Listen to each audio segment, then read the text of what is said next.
திருவள்ளூர் கும்மிடிப்பூண்டி அருகே 11 வயது சிறுமிக்கு பாலியல் தொல்லை அளித்த விவகாரத்தில் சக மாணவன் கைது செய்யப்பட்டிருக்கிறார். அது தொடர்பான அண்மை செய்தியை பார்த்து வருகிறோம். திருவள்ளூர் கும்மிடிப்பூண்டி அருகே 11 வயது சிறுமிக்கு பாலியல் தொல்லை அளிக்கப்பட்டிருக்கிறது. சிறுமி மருத்துவமனையில் அனுமதிக்கப்பட்டுள்ள நிலையில் பாலியல் தொல்லை அளித்த சக மாணவன் கைது செய்யப்பட்டிருக்கிறார். கூடுதல் தகவல்களை செய்தியாளர் பாஸ்கர் விவரிக்க கேட்போம். பாஸ்கர், இப்ப பள்ளி மாணவிக்கு பாலியல் தொல்லை அளித்த விவகாரத்தில் சக மாணவர் கைது செய்யப்பட்டிருக்கிறார். இந்த சம்பவம் பற்றிய முழு பின்னணி என்ன?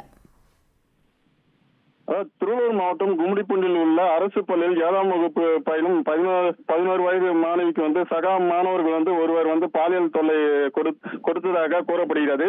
இந்த சம்பவம் தொடர்பாக மாணவியின் பெற்றோர் அளித்த புகாரின் பேரில் கும்மிடிப்பூண்டி அனைத்து மகளிர் போலீசார் போக்சோ வழக்கு பதிவு செய்து விசாரணை நடத்தினர். விசாரணையில் பள்ளியில் மாணவியிடம் பயிலும் 11 வயது சக மாணவர் பாலியல் தொல்லை கொடுத்தது தெரிய வந்துள்ளது.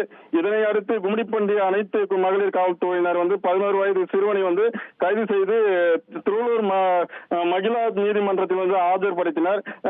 சிறார் குற்றவாளி என்பதால் நீதிபதி மீண்டும் குறிப்பிட்ட தேதியில் நீதிமன்றத்தில் வழக்கு விசாரணைக்காக ஆஜராக உத்தரவிட்டு அனுப்பி வைத்தனர். இதனிடையே பாதிக்கப்பட்ட சிறுமி பொன்னேரி அரசு மருத்துவமனையில் அனுமதிக்கப்பட்டு சிகிச்சை பெற்று வருகின்றனர். தகவல்களுக்கு நன்றி பாஸ்கர்.